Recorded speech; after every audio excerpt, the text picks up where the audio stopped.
It's a little tricky now when we look at the stock market because these people, they want to have something to go on, right? Something, anything to go on. White Wolf, thank you so much for the generosity. I'm looking at, you're talking about unleashing American energy. This is wonderful news. Yes, it is great that Donald Trump is going to unleash more American energy. Listen, guys, we're going to need it. We're going to need it. We're going to need it. It's going to help bring energy prices down. You know what else helps bring energy prices down? I guess a recession. Hopefully we're not there.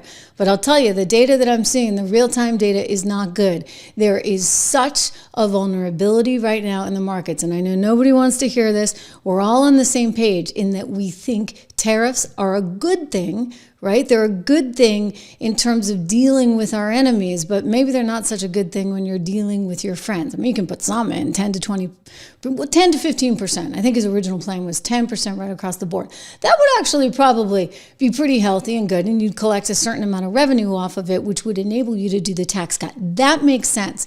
But what we're looking at right now is basically an overall rate of somewhere in the vicinity of 22%.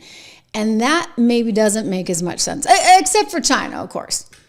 I'm happy to see China all day long. They're at 104% right now, 104% tariffs for China, and everybody's really, really worked up about that. I will say, though, that, you know, there's some big picture items out there in terms of us vis-a-vis China that are hopefully going to be addressed. I mean, the Panama Canal, for one, right? Here's Pete Hegseth talking today. To be very clear, China did not build this canal. China does not operate this canal. And China will not weaponize this canal. Together with Panama in the lead, we will keep the canal secure and available for all nations through the deterrent power of the strongest, most effective, and most lethal fighting force in the world. We will do this in partnership with Panama. Together, we will take back the Panama Canal from China's influence. And we will do this along with other capable, like-minded allies and partners. This is what peace through strength looks like. I don't disagree. Like, the Panama Canal is critical. It's right here in our Western Hemisphere. Just go back to the Monroe Doctrine. We want to have a lot of presence. We don't want to be surrendering it to China. And that's effectively what's happened over the years. So we can let Panama take the lead, but we need to make sure that we still have access to that canal. It's critical for a variety of reasons. So that's important.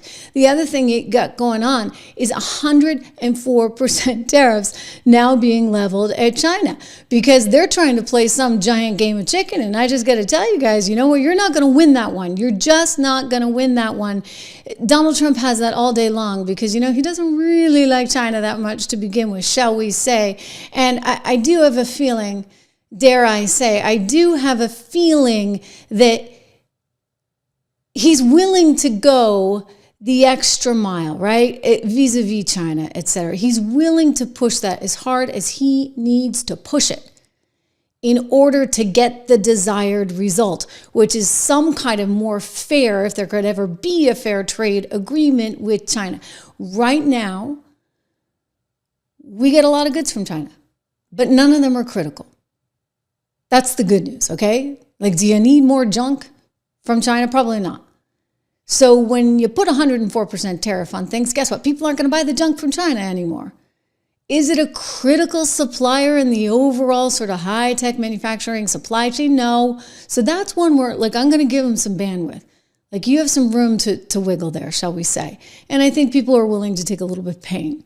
I mean, the Chinese stock market, at least in yesterday's market, was getting hammered because of this. But the tariffs for everyone else, I would say we got some bits of good news. For example, you had Scott Bessent, smart guy, out there on CNBC actually this morning talking about the negotiations that he's engaging in with Japan. That is important. You know what? It's really, really important that we keep those allies close. So if you're going to put in tariffs, you can put in 10%, maybe 15% there for something like Japan. You also want to ensure that you have places like Korea, right? Korea as well is another one where you have an advantage and you want to keep them close and basically away from China. So there are some strategic reasons to do this in addition to economic reasons. And you heard Scott Bessent really articulating some of this earlier today on Squawk Box. Let's take a listen.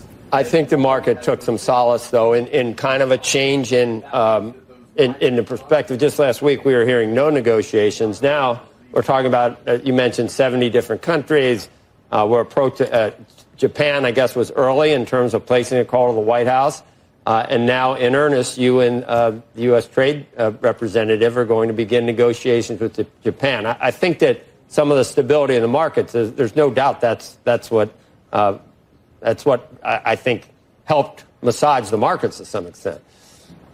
Well, look, Joe, my advice on April 2nd to our trading partners was not to panic, don't escalate, and then we will see where President Trump is after a period of days or weeks. The response was overwhelming, so it was after a period of days, and he decided that it would be a good time to begin negotiating. The Japanese were very good actors. The president had a very good call yesterday with the Japanese Prime Minister that led to these negotiations. And look, the Japanese are military partners, they're economic partners. We have a substantial imbalance with them, and I'm sure that they are as anxious as we are to get this remedied.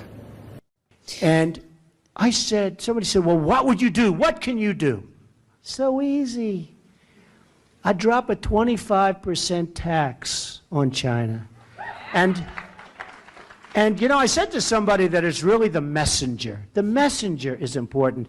I could have one man say, we're going to tax you 25%. And I could say another, listen, you motherfuckers, we're going to tax you 25%. Last year criticizing U.S. foreign policy. What would you do differently, Donald? I'd make our allies, forgetting about the enemies you can't talk to so easily, I'd make our allies pay their fair share. We're a debtor nation. Something's going to happen over the next number of years with this country, because you can't keep going on losing $200 billion, and yet we let Japan come in and dump everything right into our markets. Okay. So that's been his philosophy. That you saw something from 2012, you saw something from a couple decades ago. It's been his philosophy for a long time.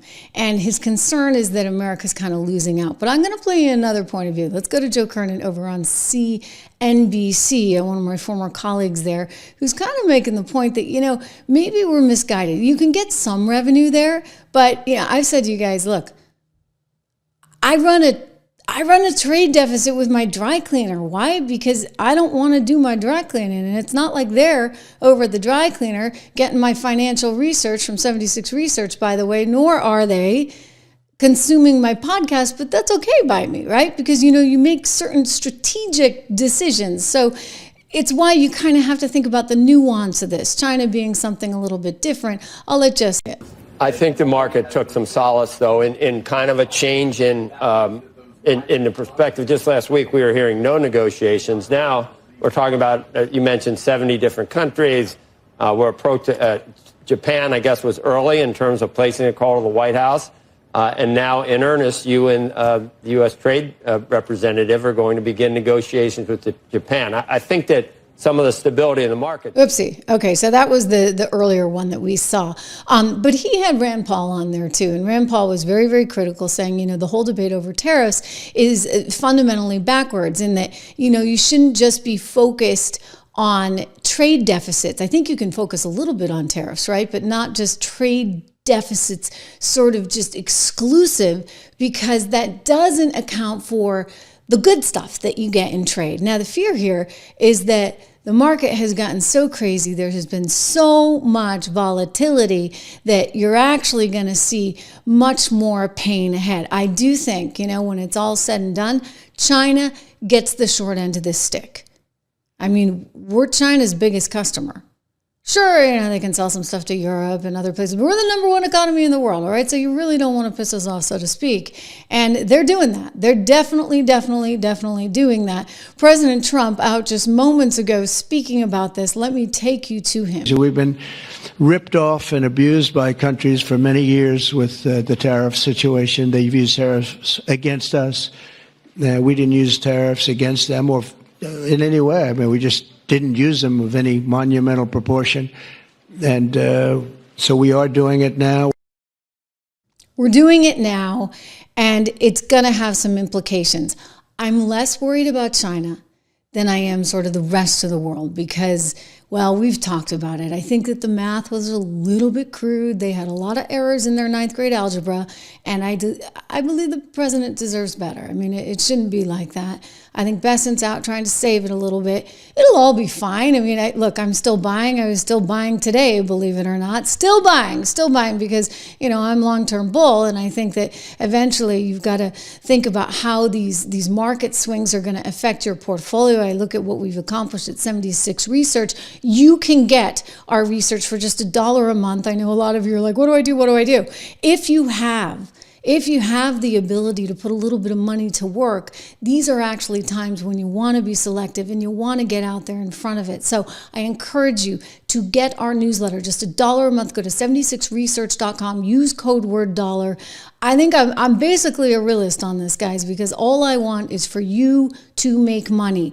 I think it'll all settle out in the end. I think it's going to be uncomfortable a little bit. Hey, that's the name of the game, but that's part of what markets are. Reminder, if you're that uncomfortable, you probably want gold in the portfolio. Up to $15,000 in free silver right now. Text Trish to 65532, 65532.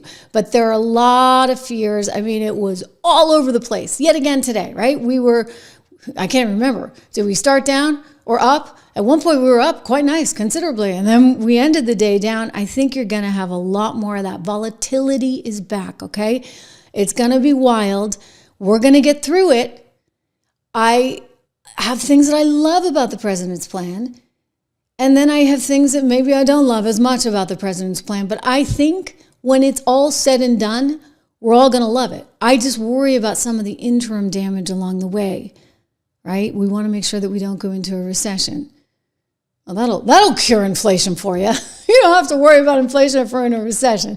So a lot of moving parts in this, a lot of moving parts. Sophisticated stuff. We put out a number of notes on it. I do encourage you to go over to 76 Research and read those because we have the perspective that you want to be able to still invest in this environment. And I think when it's all said and done, you're going to have a better scenario in the future, right? I'm not going to bet against America. I'm not about to bet against this team. I just am recognizing that there's going to be some ups and downs along the way. And, well, for certain, it's going to be tough for China, right? Definitely tough for China. Have you noticed that I'm sounding better? My voice is starting to sound better. Again, I credit my nice vitamins I take every day from Balance of Nature. Code word Trish. Go to balanceofnature.com. Again, one of our lovely sponsors here on our independent show, our independent podcast. We love these guys for all they do to bring this show to you for free every day. Balanceofnature.com. Use my code word Trish. You get 35% off, free shipping, plus money back guarantee. All right, we've got more to put out over at 76 Research tonight because we've been all over this market for you.